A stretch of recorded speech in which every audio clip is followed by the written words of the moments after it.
अज्ञानतिमिरान्धस्य ज्ञानाञ्जनशलाकया चक्षुरुन्मीलितं येन तस्मै श्रीगुरुवे नमः। मङ्गलं गुरुदेवाय मङ्गलं ज्ञानदायिने मङ्गलं प्रतिवासाय मङ्गलं सत्यसायिने। वर्णानामर्थसङ्घानां रसानां छन्दसामपि मङ्गलानां च कर्तारौ वन्दे वाणी विनायकौ। भगवान बाबा के चरणों में कोट कोट नमन और आप सभी श्रोताओं को उनकी श्रद्धा को हृदय से नमन। भगवान बाबा की असीम अनुकंपा है हम सभी पर, जो हम लोग यहाँ एकत्रित हुए हैं और ये 9 दिन का ये जो उत्सव चला, नवरात्रि का प्रोग्राम चला, उसमें हम लोग सहभाग लिए और इस नवरात्रि का जो प्रोग्राम चला यह शक्ति की उपासना के रूप में हम लोगों ने देखा। इस संदर्भ में ईश्वर ने, बाबा ने एक ऐसी सद्बुद्धि दी, समिति ने के लोगों ने कहा कि हमें कुछ कहने का मौका दिया, हमें अपनी बात रखने का, अपने वक्तव्य को, हमारी वाणी को पवित्र करने का मौका दिया। इसलिए हम समिति के भी बहुत आभार मानते हैं और भगवान बाबा से प्रार्थना करते हैं कि सदैव यह समिति फलती फूलती रहे, लोग इससे जुड़ते रहें और ज़्यादा से ज़्यादा हम श्रोताएं यहाँ रहें, जिससे कि कम से कम उसका आनंद ले सके। वक्ता जो है वो श्रोता चाहता है, यदि श्रोता नहीं तो वक्ता आनंद नहीं प्राप्त करता है। इसलिए आदि कवि वाल्मीकि जी थे, वो वक्ता थे। उनसे पूछा कि भाई भगवान राम अपनी यात्रा में, जंगल की यात्रा में जब वाल्मीकि से मिलते हैं तो वो पूछते हैं कि मैं कहाँ निवास करूं। तो भगवान राम यही कहते हैं कि जिनके श्रवण समुद्र समाना और तुम्हारी कथा सुभग सरिनाना, भर ही निरंतर हो ही न पूरे, तिनके हृदय बसहु तुम रूरे। संत तुलसीदास जी ने रामचरितमानस में लिखा है कि जिनके श्रवण समुद्र के समान हो और आपकी कथा अनेक नदियों के समान उसमें जा रही है, लेकिन फिर भी समुद्र जो है वो हिलता नहीं है, उनको समाहित करता रहता है और उससे वह पूर्ण नहीं होता, तृप्त नहीं होता। ठीक उसी प्रकार से उन सारे श्रोताओं को जिनके अंदर ये धारणा है, जो आपकी कथा से तृप्त नहीं होते हैं, उन्हीं के हृदय में आप निवास करें। मतलब श्रोता का भी बड़ा महत्व है, क्योंकि बगैर श्रोता के वक्ता का कोई अर्थ नहीं। और वक्ता कौन है? कोई वक्ता नहीं है, ये तो एक प्रेरणा है। ये जैसे एक माइक है, हम माइक से बोल रहे हैं, तो माइक से आपको जो सुनाई पड़ रहा है उसके पीछे जो बैठा व्यक्ति है वो बोलता है। ठीक उसी प्रकार से ये जो वाणी है, वाणी ये जब हमारे जीवन में हमारे मन को प्रेरित करती हैं तो ये हमारा एक इंस्ट्रूमेंट है, ये हमारा शरीर एक इंस्ट्रूमेंट है जो ईश्वर के द्वारा जब प्रेरणा प्राप्त करता है तो वह बोलता है, और वह जो बोलता है वह उनकी वाणी होती है। वो जो कुछ सुनाना चाहता है वो आप सभी को सुनाता है और आप लोग उसे सुनते हैं। तो यह कोई मेरा वक्तव्य नहीं है, जो ईश्वर की प्रेरणा, बाबा की प्रेरणा, स्वामी क्या कहलवाना चाहते हैं इस बात पर वो हमको प्रेरित करते हैं और तब हम इस बात को करते हैं। क्योंकि सारद दारु नारिसन स्वामी, राम सूत्र धर अंतर्यामी, जह जेहि पर कृपा करे जन जानी, तेहि उर अजीर न चावहि वानी। भगवान राम जिसको अपना मान लेते हैं, स्वामी जिसे अपना मान लेते हैं, तो उसके ऊपर जब कृपा करते हैं तो उसके जिह्वा पर वो वाणी सरस्वती को नचा देते हैं। तो जब नचाते हैं तो सरस्वती बोलने लगती है, और सरस्वती जब बोलती है तो वो उसकी वाणी नहीं। तो यह जो है कवि न हो न चतुर कहावो। तुलसीदास जी ने इतनी बड़ा रामायण लिखा तो उन्होंने ये कह दिया कि मैं कवि नहीं हूँ। ये तो बस ऐसा हो गया है कि ईश्वर की अनुकंपा हो गई, तो ठीक उसी प्रकार से। और यह प्रेरणा इसलिए आई, तो इसलिए हम समिति के बड़े आभारी हैं कि कम से कम इस बात की प्रेरणा हुई कि कम से कम कुछ भगवान बाबा के संदर्भ में आप सब लोगों को इस नवरात्र के संदर्भ में कुछ बात कहें। इस समय एक और बड़ी बात मुझे आ रही है कि हमें सौंदर्य राजन की स्मृति को भी मैं प्रणाम करता हूँ आज के इस मौके पर। पिछले जितने वर्षों से उनका सानिध्य प्राप्त हुआ, ये हमारे वक्तव्य की जो योजना थी, जो व्यवस्था थी, वो गणपति के बाद से ही शुरू हो जाती। और सारे लिटरेचर जितने भी साहित्य हैं, बाबा के साहित्य और भी वेद पुराण और भागवत के साहित्य, उन साहित्यों को इकट्ठा करके वो हमारे पास देते थे, जो यह चाहते थे कि हम अपने वक्तव्य में इन सारी चीज़ों का समावेश करके उन सब चीज़ों को लोगों को बनाएं। यह उनकी बड़ी प्रेरणा रहती थी। और आज मैं यहाँ बैठा हूँ तो बहुत कुछ उनके उस लिटरेचर से प्राप्त करने के बाद ये सारी चीज़ें जो उत्पन्न हो रही हैं, जो दिमाग में आ रही हैं, तो मैं उनकी स्मृति को प्रणाम करता हूँ।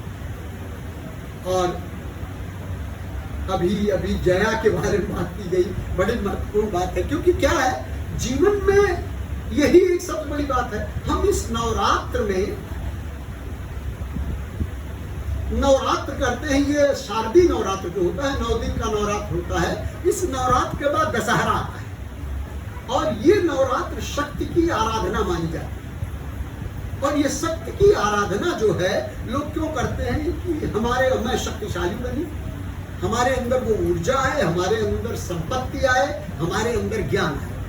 महालक्ष्मी और महागौरी, महादेवी, दुर्गा और सरस्वती, ये 3 महान शक्तियां हैं, जिसमें कि एक शक्ति स्वरूपिणी है, एक संपत्ति स्वरूपिणी है और एक ज्ञान स्वरूपिणी है। ये 3 शक्तियां हैं जो हर व्यक्ति चाहता है, जिसकी वजह से वो ये इस नवरात्र में वो ईश्वर की शक्ति की आराधना करता है, जिससे कि वह अपने जीवन को आगे बढ़ा सके।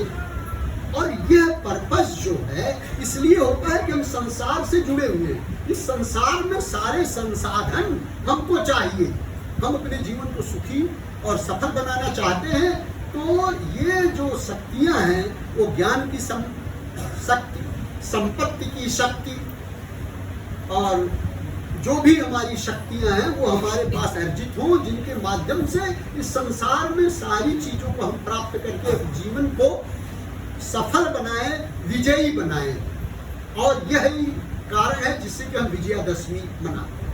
प्रश्न यह है कि हम इस शक्ति को की आराधना भी जो होती है, संसार में आसक्ति ले आने के लिए हो जाती है।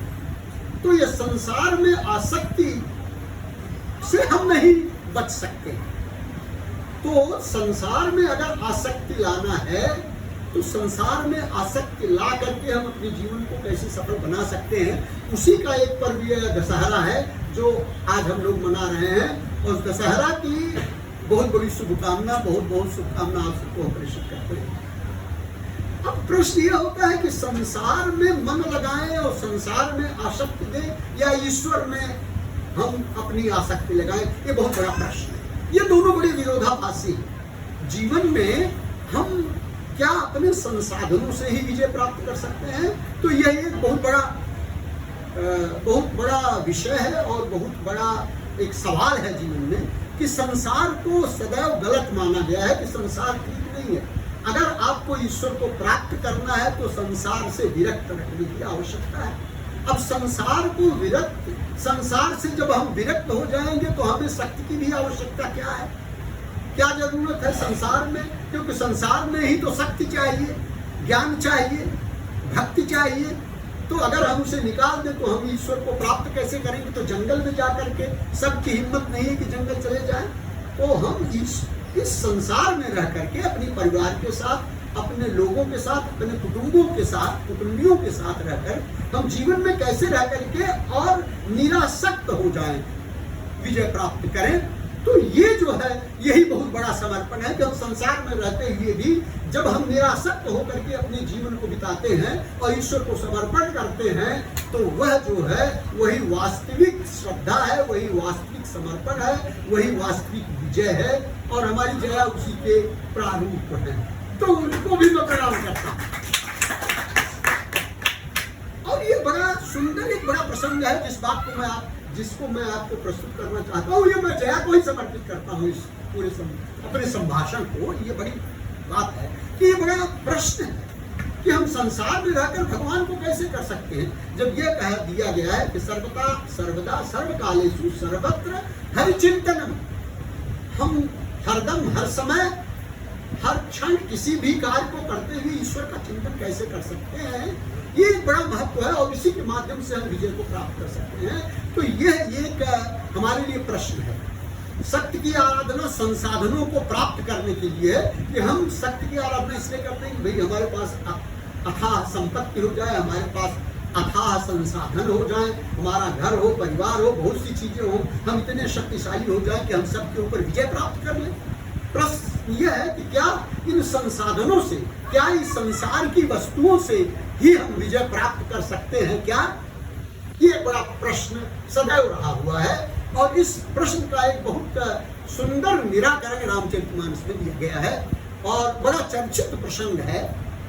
और वह है राम और रावण आमने सामने लड़ने के लिए तैयार हैं और आप जानते हैं कि यह अच्छाई की विजय बुराई पर है, असत्य पर सत्य की विजय है, रावण पर राम की विजय है। अब रावण की स्थिति क्या है उसको देखते हैं कि जब आमने सामने राम और रावण हैं तो रावण जो है संसाधनों से संयुक्त है, उसके पास मजबूत रथ है, उसके पास मजबूत अस्त्र शस्त्र है, कवच है, सब कुछ उसके पास है और भगवान राम सामने खड़े हुए हैं, मात्र धनुष्बाण है और यहाँ तक उनके ऊपर, उनके शरीर पर कोई कवच नहीं है और पांव में कोई पनही जूता या कोई उसका प्रोटेक्शन भी नहीं है। ऐसी लड़ाई हो सकती है और इस बात को, यह जो दो चीज दिखाई पड़ती है, इसको देख करके बड़ा संदेह उत्पन्न होता है कि क्या ऐसी परिस्थिति में ऐसे दुर्दांत व्यक्ति से लड़ा जा सकता है क्या और उससे विजय प्राप्त की जा सकती है क्या? तो ये देख करके विभीषण को बड़ा संदेह हो जाता है। वो कहते हैं, वो भगवान राम से पूछते हैं कि प्रभु ये क्या, ये सामने आप देख रहे हैं कि एक तो इतना बलशाली रावण है, उसका रथ इतना सुदृढ़ है और कवच से, अस्त्र शस्त्रों से सुसज्जित है और मैं देख रहा हूं कि आपके पास तो केवल धनुष्बाण है, आपके पद में पनही भी नहीं है, पांव में कुछ है नहीं, तो आप कैसे इसको जीत सकते हैं? तो भगवान राम ने विभीषण को समझाया है। वो बड़ा चर्चित प्रसंग है रामचरितमानस का। तुलसीदास जी लिखते हैं कि रावण रथी बिरथ रघुवीरा और देख विभीषण भयहु अधीरा, अधिक प्रीति मन भा संदेहा, बंदी चरण कह सहित स्नेहा, नाथ न रथ नहीं तन पद त्रामा, यही विधि जितब वीर बलवाना। कह रहे हैं कि भाई देखिए तो रथी है, आपके स्तन पर कोई कवच नहीं है, पनही नहीं है, how are you going to win over him? तो भगवान राम जो हैं वो विभीषण कहते हैं, सुनो सखा कह कृपा निधाना, जय जय होई सो चंदन आना। बोले कि जिससे इस जीवन में विजय प्राप्त हो सकती है वह एक अलग रथ होता है, और वो रथ की व्याख्या की गई है कि वास्तव में हम किससे जीत सकते हैं।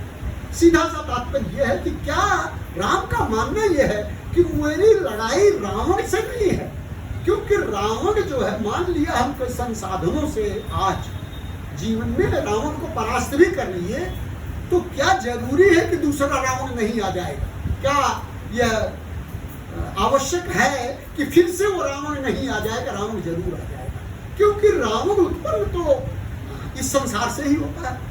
संसार में ही तो रावण है। संसार में जहाँ राम है वहीं रावण है, हर जगह है। और रावण देखिए आज तक भी नहीं मरा हुआ, आज तक हम उसको दहन करते चले आ रहे हैं, और फिर भी वो हर दशमी को खड़ा ही हो जाता है। वो दहन करना ही पड़ता है, मतलब साल भर में एक बार वो खड़ा हो जाता है। हमारे जीवन में कम से कम इसका सीधा सा तात्पर्य है कि हमारे जीवन में भी रावण को बनने में बहुत ज्यादा समय नहीं लगता। तो ये रावण बनने के पीछे जो मनोविज्ञान है वह है कि ये संसार में जो आसक्ति, कि जीवन में जब हम संसार में आसक्ति रखते हैं तो हम रावण को जीत नहीं सकते हैं, क्योंकि हम जीवन में जो कुछ भी प्राप्त कर रहे हैं वह संसार से प्राप्त कर रहे हैं। और जब संसार में प्राप्त करना चाहते हैं तो निश्चित रूप से वो हमारे अंदर काम है, क्रोध है, लोभ है, मद है, मोह है, मत्सर, ये सारे संसाधन हैं। यही सारे संसाधन हैं जिन संसाधनों के द्वारा हम अपने जीवन को ओतप्रोत करना चाहते हैं, यही संसार। इसलिए ये इसको रिपु कह दिया गया है। ये रिपु है, ये हमारा दुश्मन है, ये अजय रिपु है। इसलिए संत तुलसीदास जी ने लिखा कि महा अजय संसार रिपु जीत सकई सो भी। इस अजय संसार को कौन जीत सकता है? मतलब हम संसार में आ गए हैं तो आसक्ति स्वाभाविक है, उसको हटा नहीं सकते हैं। और जब आसक्ति स्वाभाविक है, हम उसको हटा नहीं सकते हैं, तो क्या संसार के ऊपर हम अपना विजय वर्चस्व कर सकते हैं?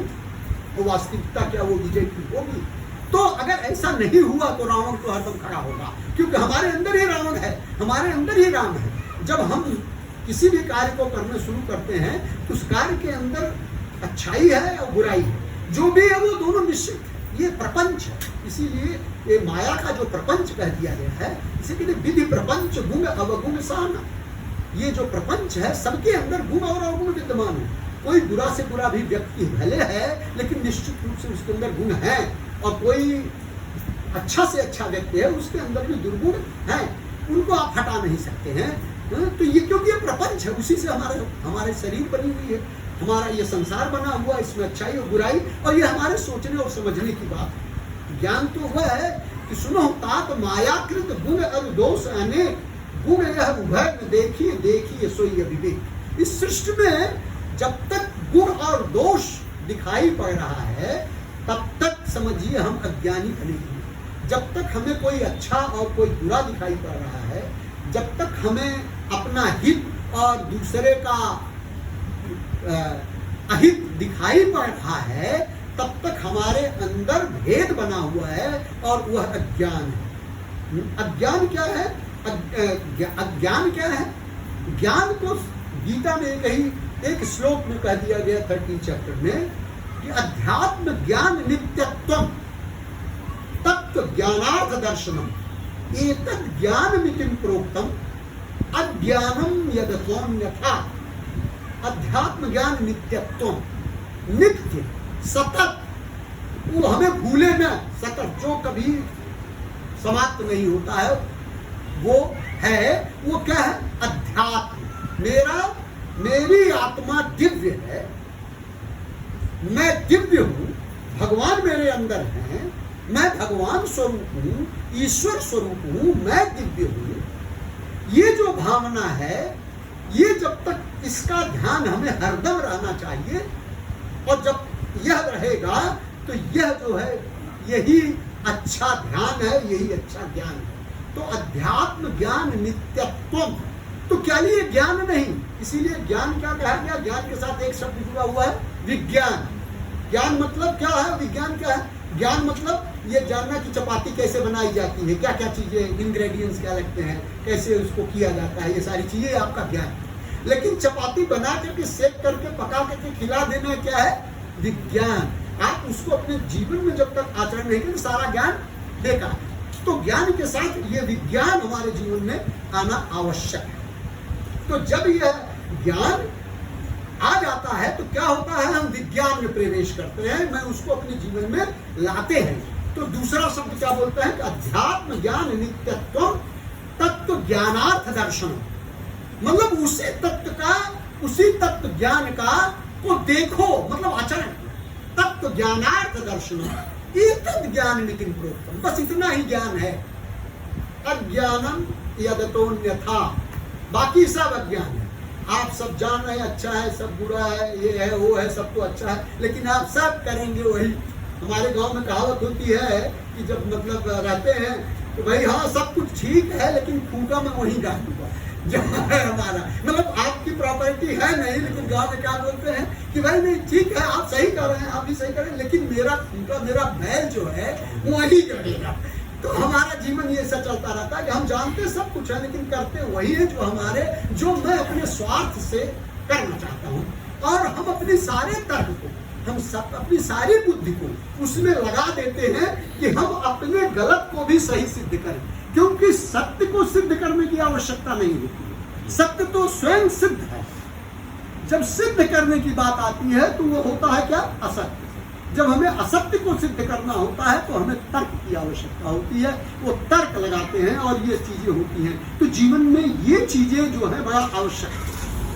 तो ये जो रावण और राम का युद्ध है, इसलिए भगवान राम विभीषण से एक बात यह कह देते हैं कि विभीषण एक बात सुनो कि ये जो है हमारे राम और रावण की भौतिक लड़ाई नहीं है कि मैं रावण को परास्त कर दूं या वो मुझे परास्त कर दूं। ये रावणत्व और रामत्व की लड़ाई, वास्तविकता ये रावणत्व और रामत्व की लड़ाई है। और यह जो है रावणत्व और रामत्व की लड़ाई में हम जब रामत्व को प्राप्त करते हैं तब हम इस संसार में रह करके भी अपने जीवन को सफल और विजयी बना देते हैं। तो उसके लिए संत तुलसीदास जी जो उपमाएं और जो रूपक प्रस्तुत करते हैं वो बड़ा महत्वपूर्ण है कि संसार में रह करके हम जीवन को कैसे अनासक्त, संसार से निरासक्त बना सकते हैं और वो सब कार्य करते हुए हम कैसे कर सकते हैं। तो ये बात कहते हैं कि जो हमारे पास रथ है विभीषण, वो सुनो जरा, वो रथ क्या है? तो कहते हैं कि सौरथ धीरज जहि रथ चाका। विभीषण से राम बोलते हैं कि भाई हमारे पास वह रथ है जो रावण के पास नहीं। रावण का दृढ़ रथ होगा, लेकिन मेरे पास जो रथ है उस रथ से मैं रावण को ऐसा समाप्त करूंगा कि वो कभी कभी आएगा ही नहीं, वो समाप्त हो जाएगा। मानो हमें अपने जीवन के अंतर्गत किस बात को लेना है ये समझने की आवश्यकता है। तो बोलते जैसे रथ है तो रथ के दो पहिए होते हैं, दो पहियों से रथ चलता है। तो उसमें एक रथ बोल रहे हैं कि शौर्य का है और दूसरा धैर्य का। हमारे जीवन में शौर्य हो, वैलर हो, शौर्य करें, हम शक्ति करें, लेकिन उसके साथ साथ दूसरा पहिया जो है वो धैर्य का भी, पेशेंस हो, फॉर्टिट्यूड। ये दोनों चीजें साथ में चलनी है, मतलब बैलेंस करना है। हम हर जगह शौर्य ही दिखाते नहीं चल सकते हैं। क्यों कि शौर्य अगर देखें तो कहीं कहीं उसके अंदर बर्बरता का गुण है, अवगुण है। तो क्योंकि हर गुण में अवगुण विद्यमान है। कोई आदमी बहुत साहसी है तो कहीं कहीं बर्बर है तब साहसी, और यदि आदमी बहुत धैर्यवान भी है तो कहीं कहीं उसके अंदर कायरता का दुर्गुण भी विद्यमान है। इसका सीधा सा तात्पर्य क्या है कि आपको शौर्य और धैर्य ये दोनों को मिला करके चलना है। आपको जीवन में शौर्य लेना है, क्योंकि एक रथ की पहिए, एक पहिए से रथ को नहीं चलाया जा सकता, दोनों रथ के पहियों से ही अच्छी तरह से रथ चलता है। तो शौर्य और धैर्य दोनों होना चाहिए। तो कहते हैं कि सौरज धीरज जहि रथ चाका, सत्यशील दृढ़ ध्वजा पताका। अब आप देखिए सारी बातें जो है, सारे गुण को जो बताया जा रहा है, ये सब एक दूसरे के विरोधाभासी है। शौर्य के साथ धैर्य नहीं चलता है, लेकिन जीवन में अगर आपको सफलता प्राप्त करना है तो दो चक्की वाला ये जो रथ है लेना पड़ेगा। शौर्य भी करिए और धैर्य भी रखिए, ये बड़ा आवश्यक है। तो सौरज धीरज जहि रथ चाका, सत्यशील दृढ़ ध्वजा पताका। तो रथ में जो ध्वजा और पताका रहता है वो हमारी वो रथ की आइडेंटिटी रहती है। वो ध्वजा और पताका जो है उससे पता चलता है कि ये व्यक्ति कैसा है, कौन है आ रहा है, ये रावण का रथ है कि ये राम का रथ है। तो बोले उसमें क्या है ध्वजा और पताका? बोले सत्यशील। सत्य मतलब होता है ट्रुथफुलनेस, ट्रुथ होना, सत्य होना। लेकिन सत्य जब हम बोलेंगे तो उसमें एक अवगुण ये है कि हम कभी कभी उस सत्य में किसी को नाराज भी कर देते हैं। स्वामी क्या कहते हैं कि स्पीक पोलाइटली, बात बोलते हुए क्या, whatever if you can't oblige speak obligingly. मतलब क्या है कि आप सत्य भी रहे और फिर दूसरा क्या है शील। शील मतलब होता है गुड कंडक्ट। इसका मतलब कि अगर ट्रुथ है तो आपका कंडक्ट गुड नहीं हो सकता है। अगर प्योर ट्रुथ पर ही आप चले तो निश्चित रूप से आपका सील, आपका आचरण लोगों को अच्छा नहीं लगेगा। बार बार बोले सत्यवादी है, सब लोग कट हो जाएंगे। तो क्या है सत्यशील दृढ़ ध्वजा पताका। आपको सत्य और शील ये दोनों का समन्वय बनाते रहना पड़ेगा जीवन में। तो सत्यशील दृढ़ ध्वजा पताका। अब फिर घोड़ों पर आ जाते हैं कि भाई 4 घोड़े लगे हुए हैं। तो 4 घोड़े क्या है? बल विवेक दम परहित घोर। दम, बल विवेक, बल मतलब स्ट्रेंथ, आपके अंदर ताकत है। तो ताकत वाला व्यक्ति तो अगर ताकत रहेगी तभी तो आगे लेके जाएगा। लेकिन ताकत वाला व्यक्ति किसी दूसरे को परेशान भी तो कर सकता है, घोड़ा चढ़ भी सकता है किसी के ऊपर। तो उस है ठीक उसी प्रकार से बल विवेक भी। विवेकवान जो है, ज्ञानी जो होता है, बहुत तर्क से अपनी सारी गलतियों को सब सिद्ध कर देगा। आप उसको पका ही नहीं सकते। विवेकवान है लेकिन वो विवेक से क्या करेगा, वो सबको बेवकूफ बनाता फिरेगा। बल विवेक, तो ये चीजें हैं, उसके अंदर चीजें हैं, गुण और अवगुण दोनों हैं। बल विवेक दम, सेल्फ कंट्रोल है, बड़ा संयमी है, लेकिन उस संयम से वो दूसरे का नुकसान भी कर रहा है। तो बल विवेक दम परहित, और बहुत परहित भी कर रहा है। लेकिन उसके साथ साथ ये चीजें जो हैं परहित में बहुत सी ऐसी चीजें जुड़ जाती हैं कि उसमें समाज का भी नुकसान हो जाता है। व्यक्ति का तो नुकसान हो जाए ठीक है, लेकिन समाज का भी परोपकार में नुकसान हो जाता है। तो ये 4 घोड़े जो हैं ये हैं। तो 4 घोड़ों को इसलिए कंट्रोल करने के लिए, मतलब ये क्या चीजें हैं? बल विवेक दम परहित घोर, स्ट्रेंथ, डिस्क्रिशन, फिर सेल्फ कंट्रोल एंड बेनेवलेंस। ये परोपकार, ये 4 घोड़े हैं जिनसे कि हम इस संसार में चलते हैं। लेकिन इन घोड़ों को ऊपर जो नियंत्रण रखना है, वो नियंत्रण रखना है लगाम से। वो लगाम रहती है, तो आप देखिए कि 4 घोड़े तो 8 लगाम, हर घोड़े को 2-2 लगाम। लेकिन ये जो लगाम है उस 8 लगाम में नहीं, हर रस्सी के अंदर देखे तो 3 लड़ी होती। जब हम रस्सी बनाते हैं लगाम तो उसके अंदर 3 लड़ी होती है।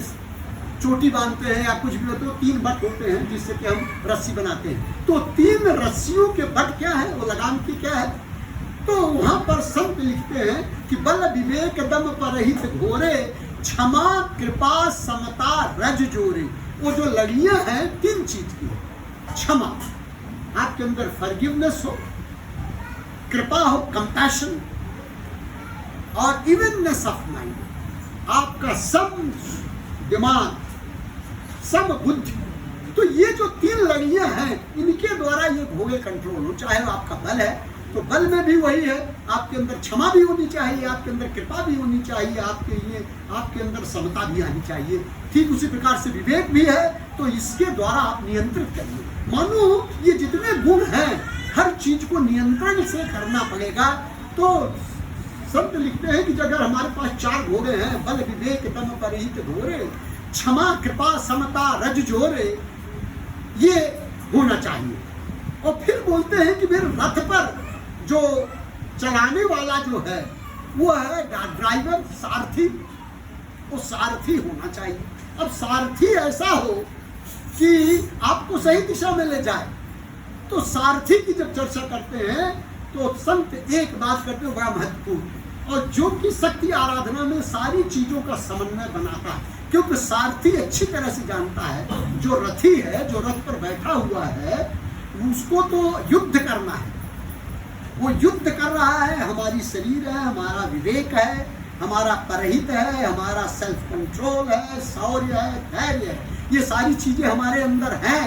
लेकिन हम तो युद्ध करने में अपने फोकस को, अपने ध्यान को लगाए हुए, तो फिर ऐसी स्थिति में मेरा रथ जाए कहाँ, ये उस पर ध्यान देने वाला वो ड्राइवर होता है। तो वो ड्राइवर कौन? तो कहा है ईश भजन सारथी सुजाना, ईश्वर का भजन ही सबसे बड़ा सारथी। मतलब जीवन में हम जो भी कार्य कर रहे हैं वह सदैव अर्पण और समर्पण के भाव से करते रहें। हम अच्छा भी जो कर रहे हैं वह भी ईश्वर को समर्पित। अगर हमसे कुछ बुरा भी हो जा रहा है, कभी कभी बुरा हो जाता है, न जाने भी हो जाता है, जान के करें तो आप कंट्रोल करिए, न जाने हुए भी कर लीजिए, तो भी वह ईश्वर को समर्पित करिए। इसलिए दो बातें हमारे जीवन में कही गई है, उसे ईश्वर की, अगर कोई अच्छा होता है तो वह क्या है, वो है ईश्वर की कृपा। तो हमें भगवान पर पूरा विश्वास करने की आवश्यकता है कि हमारा ये शरीर, हमारा ये जो रथ है, उसको चलाने वाला वो ईश्वर है। वो ईश्वर का मैं भजन करता हूँ जिससे वो हमको सही दिशा में जाए। तो ये बात हर जगह ये आती है। आप यदि देखिए, हम रुद्र पाठ करते हैं ना, तो तीसरे अनुवाद में कहते ज्ञात्रंच में, सूश्च में, प्रसूश्च में, सीरंच में, लयश्च मरितंच में। ज्ञात्रंच मतलब मुझे वरिष्ठ जनों का, श्रेष्ठ जनों का, गुरुओं का सही दिशा में मार्गदर्शन प्राप्त हो। क्योंकि मार्गदर्शन जो है वह हमारी आत्मा को ईश्वर देने वाला है। पूर्व प्रेरक रघुवंश मन स्वामी हमें प्रेरित करते हैं, ईश्वर हमें प्रेरित करता है। तो जीवन में यदि हम कभी ईश्वर से जब मांगते हैं तो हम यही कहते हैं कि ईश्वर हमें सद्बुद्धि दीजिए, you give me judicious intellect, कि जिससे कि हम एक सही दिशा में चल सके। और इसलिए वो एक्सपर्ट ड्राइवर की आवश्यकता है। मेरा ध्यान उस तरफ नहीं है, लेकिन हमारे अंदर समर्पण भाव होना चाहिए कि हम जो कुछ भी कर रहे हैं वो उनकी अनुकंपा से कर रहे हैं। हमारी जया ऐसे है, इसलिए मैं उनको समर्पित कर रहा हूँ सारी चीजों को, सारे गुणों को, कि उनके अंदर जो अर्पण है, जो समर्पण भाव है। ये मैं अभी लगातार हम लोग कितना देखते चले आ रहे हैं। जीवन में रहते हुए भी एक निरासक्त भाव से कैसे हम अपने जीवन को समर्पित करके ईश्वर को प्राप्त करके रामत्व को उत्पन्न कर सकते हैं, ये बात उनके जीवन से प्रेरणा लेनी चाहिए। हम प्रेरित होते हैं, हमें प्रेरणा लेनी चाहिए ऐसे व्यक्तियों से। स्वामी से हमें प्रेरणा लेना चाहिए। संसार में स्वामी भी तो संसार में आए। आप बताइए कि क्या परेशानियां उनको नहीं हुई जो हमको नहीं होती है, लेकिन वो हरदम प्रसन्न थे, आनंद स्वरूप थे। उन्हें क्या शरीर की तकलीफ नहीं हुई, उन्हें क्या तकलीफ मतलब व्याधियां नहीं पकड़ी। दूसरे के कैंसर को कैंसल करने वाला व्यक्ति भी जो है चल नहीं पा रहा है, पेन में है, इसके बावजूद भी वो आनंद में है। तो क्या है इसका मतलब? वो दिव्यत्व है, वही दिव्यत्व है। यही स्वामी हमको बोलते हैं, दिव्य स्वरूप नाराज, प्रेम स्वरूप नाराज। आप दिव्य हो, आप प्रेम स्वरूप हो, आपके अंदर दिव्यता है।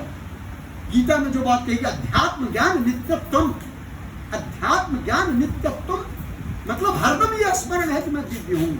ये जो कुछ भी हो रहा है, हमारा शरीर है, इंस्ट्रूमेंट है, इक्विपमेंट है, ये इसके अंदर खराबी हो सकती है। माइक है, चल रहा है, नहीं चल रहा है तो नहीं चलेगा, लेकिन उसके पीछे बोलने वाला, पीछे का जो वक्ता है वो सही है, वो बोल रहा है, चले या न चले बात होगी। ईश्वर की जो प्रेरणा होगी होगा।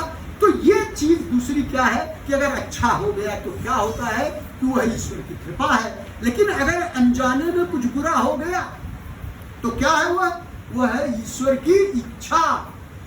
ये मानिए।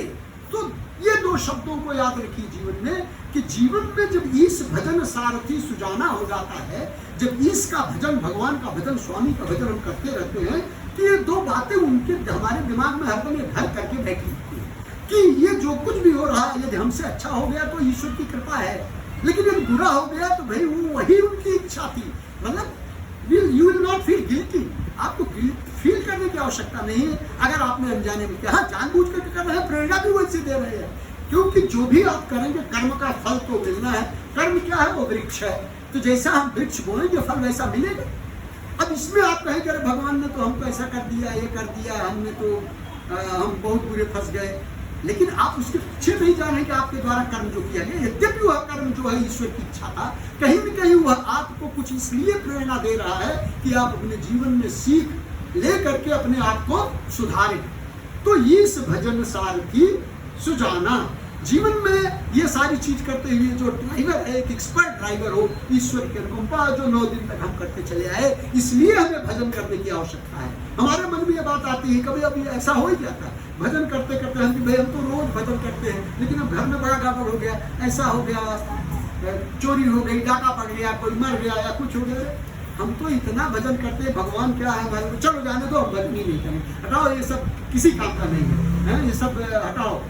तो ये हमारे जीवन में आता है। कभी कभी ऐसा हो जाता है कि हमारी मनोकामनाएं पूर्ण हो जाती हैं, हम कहीं पुट्टपर्ती गए तो हमारी एक मनोकामना पूर्ण हो गई, अरे भाई बड़े सिद्ध पुरुष, स्वामी बड़े सिद्ध पुरुष हैं, वहां जाने से मनोकामना पूर्ण हो जाती है।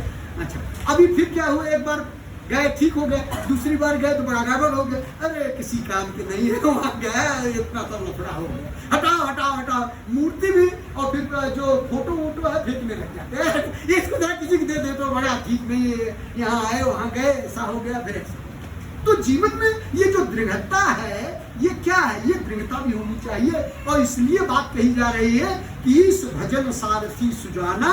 और फिर अभी संत आ रहे हैं कि विरति चर्म संतोष कृपाना, फिर अस्त्र शस्त्र और कवच करा रहे हैं कि कैसा कवच होना चाहिए। तो बोले कि इस भजन सारथी सुजाना, विरति चर्म संतोष कृपाना, वैराग्य रूपी ढाल, हमारे अंदर वैराग्य का कवच, हमारा जो आर्मर है वो हो, हमारी जो ढाल हो वैराग्य की हो,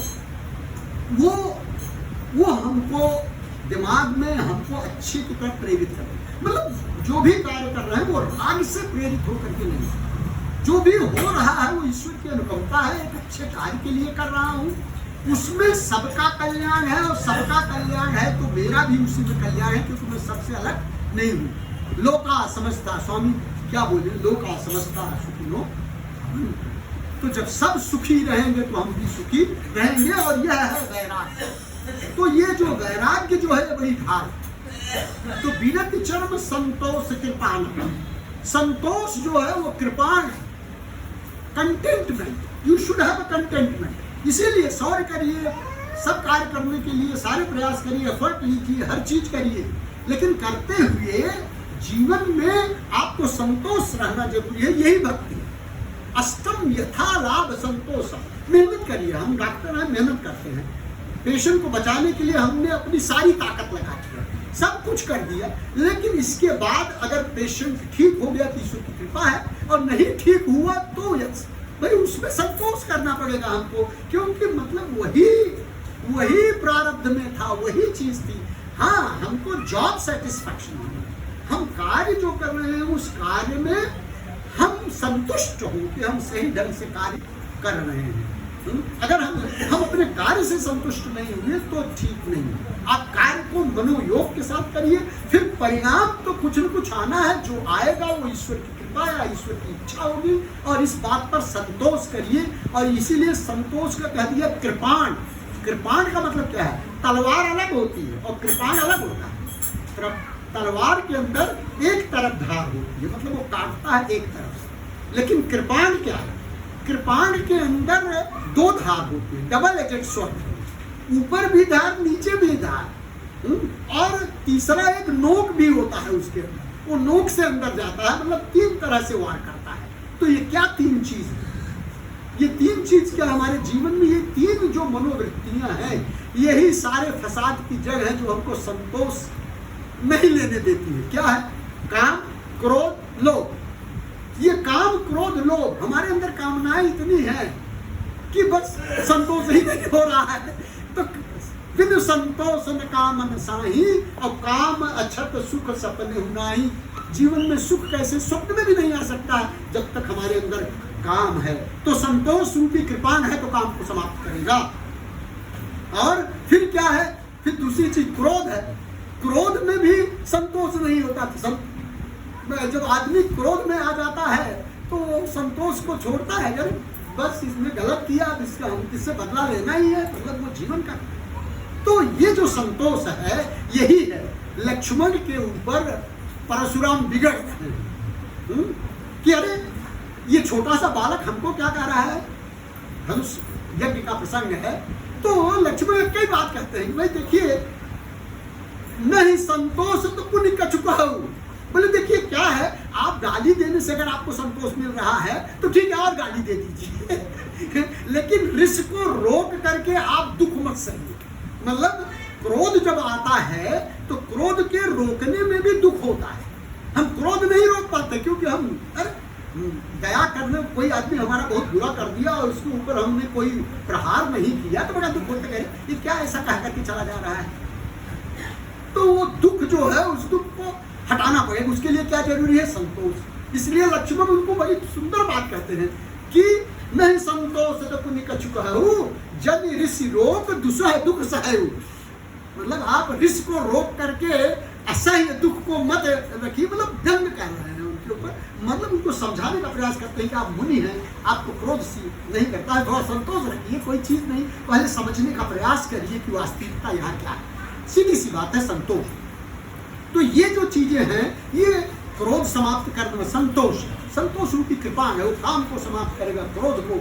और जब काम और क्रोध समाप्त होगा तो लोभ अपने आप समाप्त होता है, क्योंकि काम अगर हमारा सिद्ध होता है, कोई कामना हमारे जीवन में बन जाती है तो हमारे अंदर लोभ की उत्पत्ति होती है। एक चीज बन गया तो हमें लड़का पढ़ लिया तो नौकरी मिलनी चाहिए, नौकरी मिल गई तो अच्छा पैकेज चाहिए, अच्छा पैकेज मिलना चाहिए तो गाड़ी बंगला घोड़ा चाहिए, जो 10 20 50 मिले सत हो 1000 लाख मंगाएगी। ये काम जब बढ़ने लगता है तो वो है, और फिर वही पतन करता है। गीता में कहा ध्यायते विषयान पुंसः संगस्तेषु जायते संगात संजायते कामः कामात् क्रोधो विकारः क्रोधात् भवति सम्मोहः। तो ये कामात्, और अगर उस कामना में कोई विघ्न पड़ गया तो क्रोध उत्पन्न हो जाता है। कोई काम हमारा शुरू हुआ और उसको नहीं हुआ तो क्रोध उत्पन्न हो गया। तो मानो ये लोभ और क्रोध और काम ये सब जुड़े हुए हैं, ये कृपाण। तो विरत चर्म संतोष कृपाना, संतोष जो रूपी है कृपान है, उससे समाप्त होता है। तो ये जो है विरत चर्म संतोष कृपाना और दान परस, फिर क्या है हमारे पास परस, फरसा है, अस्त्र में फरसा है। और फरसा क्या है, वो दान परस बुद्धि शक्ति प्रचंडा। दान परस बुद्धि शक्ति प्रचंडा एक महत्वपूर्ण प्रसंग है, आप उसको पूर्ण समझने का उसको प्रयास करिए। और समय तो आता जाता रहेगा, चूंकि एक भावना बनती है, एक प्रेरणा मिल रही है, ईश्वर पता नहीं कहाँ से क्या दे रहा है। तो हम चाहते हैं कि आप उन सब चीज़ों को प्राप्त कर लें। और बाकी क्या बोलने का कोई इतना बड़ा मुझे अर्थ वो नहीं है, मैं तो अपनी वाणी को समझ लगता हूँ, विराम कभी भी दे दूंगा, लेकिन थोड़े प्रसंग को समझ लीजिए बस, और कुछ नहीं, क्योंकि वह हमारे जीवन को उत्कृष्टता की ओर ले जाएगा, वो हमारे विजय को लेकर के विजय को प्राप्त कराएगा। तो दान परशु बुद्धि शक्ति प्रचंडा, हमारे जीवन में फरसा जो है वो फरसा किस चाहत का है, दान का, चैरिटी। हम जो भी प्राप्त करें जीवन में हम उसके साथ दान करें। इसका मतलब कि हम संसार में आसक्त करके यदि हम संसाधनों को प्राप्त कर रहे हैं, वेल्थ प्राप्त कर रहे हैं, तो उसके लिए हम दान भी करें। अगर दान नहीं करते हैं तो उसका आनंद नहीं, और हम उसके प्रति सही उपयोग नहीं कर रहे। तो दान परशु बुद्धि शक्ति प्रचंडा, और जो हमारी शक्ति है वह क्या है, बुद्धि। बुद्धि मतलब रीजनिंग, तर्क। हम अपने तर्क से, जुडिशियस इंटेलेक्ट, ये हमारे जीवन में है। दान परशु बुद्धि शक्ति प्रचंडा और वर विज्ञान, श्रेष्ठ विज्ञान। मैंने आपसे कहा कि ज्ञान क्या है, विज्ञान क्या है। तो ज्ञान क्या है, ज्ञान है जानना, और विज्ञान उसको आदर करना, उसका आचरण करना। तो ये विज्ञान, वर विज्ञान, श्रेष्ठ विज्ञान। और श्रेष्ठ विज्ञान क्या है, स्वामी कहते हैं कि दिव्य स्वरूप लाना। You are not only I am God, you are also God. ये ट्राई टू अंडरस्टैंड, ये हरदम ये बात आप दिमाग में अपने रखिए। मतलब उनकी सीधी सी बात, बड़े बड़े वेद और उपनिषदों के सार को स्वामी ने एक एक वाक्यों में बोल दिया है, और इसको हम जीवन में अपने आचरण करते हैं तो हमारा जीवन सफल हो जाएगा। मैं उसको अच्छी तरह से प्राप्त कर लूंगा। तो इसलिए जीवन को सही दिशा में और सफल बनाने के लिए ये बड़ा आवश्यक है। तो वर विज्ञान, श्रेष्ठ विज्ञान क्या है, आप ये समझ लें। हाईएस्ट विजडम क्या है, highest wisdom is that I am divine, I am not body. मैं शरीर नहीं हूँ, मैं दिव्य हूँ। मैं दिव्यात्मा हूँ, मैं ईश्वर स्वरूप हूँ। ये तो वर विज्ञान कठिन कोदंडा, वह जो धनुष है वह वर विज्ञान है कि हम डिवाइन, और फिर उससे बाण भी निकल रहे हैं। तो क्या है? सम यम नियम सिली मुख नाना। ये जो बाण निकलते हैं इस बात से कि जब हम ये समझ लेंगे कि मैं दिव्य हूँ, तो दिव्यता के लिए, दिव्यता से जो बाण निकलेंगे वो क्या है? सम यम नियम। सम मतलब शांत, आपकी शांतता, सम मन को शांत करना, ये आपके अंदर स्वतः उत्पन्न हो जाएगा। आप मन हरदम शांत रखेंगे। यम, 5 यम है। क्या है वो? एब्स्टिनेंसेस, सारे एब्स्टिनेंसेस हैं। सत्य, हिंसा, अपरिग्रह, ये सब जो चीजें हैं, अस्ते, ये सब चीजें जो है यम है। नियम, 5 नियम है। तो ये जो शौच, संतोष, स्वाध्याय, ये सारे 5 जो नियम हैं, ये सारी चीजें, ये बाण निकलेंगे तब आप योग में जाएंगे। ये योग, अष्टांग योग का ये भाग है। यम, नियम, आसन, प्राणायाम, प्रत्याहार, धारणा, ध्यान और समाधि, इस दिशा में जब आप जाएंगे तब वो पहुंचेंगे वहां पर, वो दिव्यता की तरफ जाएंगे। तो सम यम नियम सिली मुख, वही बाण है। तो सम यम नियम सिली मुख नाना, ये जो हैं ये रहते हैं। और हमारे जीवन में फिर कवच क्या है? कवच अभेद विप्र गुरु पूजा। हम जीवन में अपने गुरु की बात माने, उनको सुने, उनको समझे। स्वामी ने जो हमें उपदेश दिया उन पर चले, ये बड़ा आवश्यक है। कवच अभेद विप्र, विप्र का मतलब होता है विशेष प्रवीण है। विप्र है जो विशेष रूप से प्रवीण है, जो ज्ञानी है, जो बात कह रहा है उसको सुने, समझे और अपने जीवन में लाए, तो यह विप्र है। तो कवच अभेद विप्र गुरु पूजा, यही सम विजय उपाय न दूजा। तो ऐसे इससे बढ़कर के और विजय का कोई उपाय नहीं है। और इसलिए भगवान राम विभीषण कहते हैं कि जिससे महा अजय संसार रिपु, जीत सकई सो वीर, जाके असरथ होय दृढ़, सुनो सखा मति धीर। कि हे सखा, हे विद्वान सखा मित्र, आप समझो कि जिस रथ से इस संसार की आसक्ति को हटाया जा सकता है, मतलब संसार में रह करके हम संसार के कार्य को करते हुए अपने जीवन में जिससे हम आगे बढ़ सकते हैं, विजय प्राप्त कर सकते हैं, वह यह रथ है। और जब आप इस चीज को ध्यान में रखेंगे तो जीवन में आप विजय प्राप्त करेंगे। तब रावण आपके जीवन में पुनः उत्पन्न नहीं होगा। बार बार आपको रावण से लड़ाई करने की जरूरत नहीं है, रावण के दहन करने की जरूरत नहीं है। मानो जीवन को कि ये जो गुण हैं, इन गुणों का संतुलन भी होना बड़ा आवश्यक है। उस संतुलन के माध्यम से एक समरसता से अपने जीवन को जियो। स्वामी ने जो 4 सूत्र कह दिए हैं वही इसका मूल तत्व है कि there is only one caste, that is caste of humanity. एक ही जाति है जो मानवता की जाति। There is only one language, that is language of heart. एक ही भाषा है जो हृदय की भाषा है। फिर एक ही ईश्वर है जो हर जगह व्याप्त है, सर्वज्ञ है और सर्वशक्तिशाली है। There is only one God who is omniscient, omnipotent and omnipresent. So ये जो चीजें बात कही है वो हमारे जीवन में उतरती है।